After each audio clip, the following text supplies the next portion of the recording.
Então vou dar uma dica aqui para estudar o choro. Eu acho que o choro você tem que ser capaz de fazer os caminhos harmônicos, mesmo que você esteja improvisando melodicamente, você reproduzir os caminhos harmônicos com clareza, entendeu? Então um exercício que eu gosto de fazer, por exemplo, é tocar só as tríades dos acordes sobre a progressão harmônica, tentar encadear as tríades de uma maneira livre mesmo, mas sempre respeitando o andamento, tomar cuidado para não correr nem atrasar, tentar fazer as ideias claras. Então eu vou dar um exemplo aqui, por exemplo, sobre a harmonia do proeza de som do Pichinha.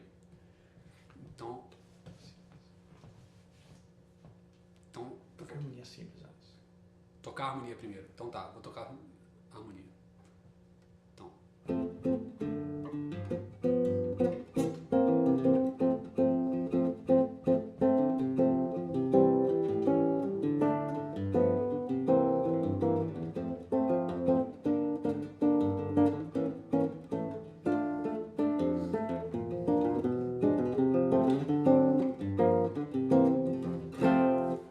Aí se eu for estudar as tríades sobre essa progressão, vai ser mais ou menos assim, vou fazer lento, tá?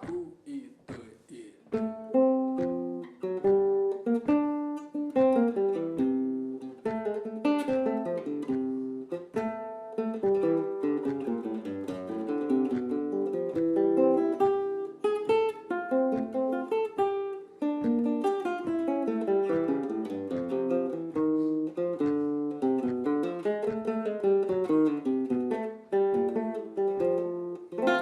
eu fiz? Eu usei basicamente tríades com uma ou outra nota de passagem, ligando,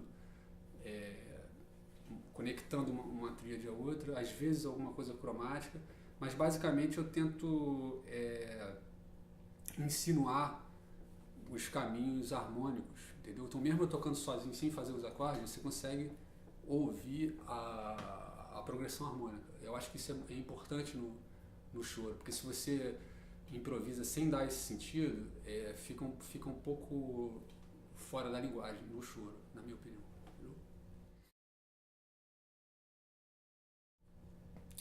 Seis cordas é um instrumento um pouco delicado no choro, porque ele não tem uma potência de som, né? Então ele fica ali entre os sete cordas, tem muito mais volume, especialmente quando o cara toca com a dedeira. E um instrumento que é o cavaco, por exemplo, que tem também mais volume. Então você tem um problema assim, onde é que eu vou tocar, sabe? Quando você está sozinho, tocando sozinho, violão, seis cordas sozinho, você acaba optando por essa região aqui, que é a região mais próxima da primeira casa, né, com as cordas soltas, né? Você tem a região mais próxima das cordas soltas, porque você usa as cordas soltas para dar uma liga, para dar um legato maior entre as notas. Então, por exemplo,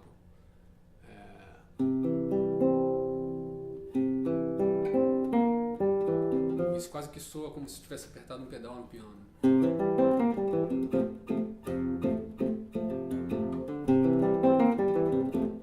Né? Não que eu não possa fazer isso em outra região, mas já soa um pouco mais seco, tá vendo?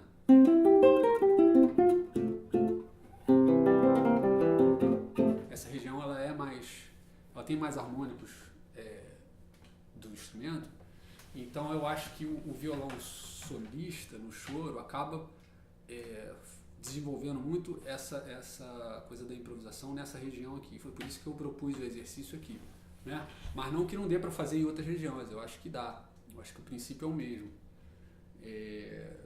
Mas eu acho que o violão seis cordas, por exemplo, tem uma função que é bastante comum no Brasil, que é, por exemplo, quando você vai acompanhar uma cantora, né? E se você vai acompanhar uma cantora, só um violão, você vai optar por essa região aqui, porque é a que soa mais fluido, assim, né? Não, de vez em quando você vai lá pro agudo e tal, mas o que vai dar mais substância mesmo é por aqui. Por isso que é importante trabalhar essa região e a coisa das cordas soltas, para dar a liga entre as frases.